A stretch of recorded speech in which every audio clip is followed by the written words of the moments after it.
I greet you all saints in the wonderful name of Jesus. Today is day 328 of our Bible plan reading, and today we're going to be going through the book of Romans chapters 1, 2, 3, and 4. And then for the extra reading, we're going to be going through 1 Peter chapters 3 and chapters 4.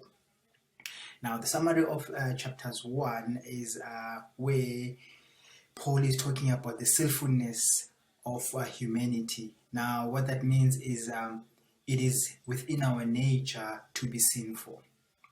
However, Paul argues that no one can claim by his or her own efforts or merits to be good in God's eyes. All people everywhere deserve God's condemnation for their sins. Now, if we further move on to the second chapter, which is Romans chapter 2, this is where God's judgment of sin gets discussed. Paul says there, you are as bad and have no excuses. Now he's talking about everyone in the world. Now Paul was stressing that we all have sinned repeatedly, and therefore there is no way apart from Christ to be saved from sin's consequences. So for every sin there is a consequence. And then we move on to chapter 3, Romans chapter 3, where Paul contends that everyone stands guilty before God. No one will be exempted from God's judgment of sin. He further says every person must receive God's wonderful gift of salvation. Now, what I like there, he also comes up with a solution as well, to say you are guilty, however, there is a solution, which is receiving the free gift of salvation. Now, if we move on to chapters 4, this is where there's an argument there where people tend to say that Abraham receives God's favor simply because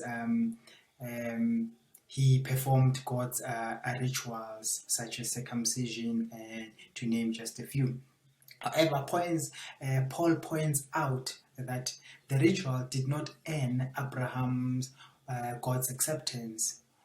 He also states that he was blessed long before the circumcision ritual was introduced, or any of the rituals was introduced. Remember, Abraham was chosen by God himself, and the commandments came about during the journey of the Israelites while they were going to their destination. He also says that Abraham found favor with God by faith alone. That is very important as well. He also states that faith alone pleases God.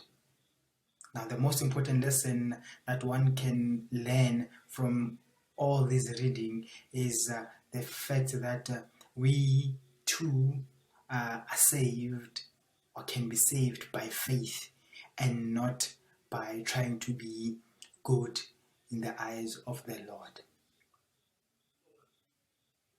Now, I'd like to invite everyone to come and join us this evening on Zoom at 5 o'clock, and then so as we could get more revelation. Thank you.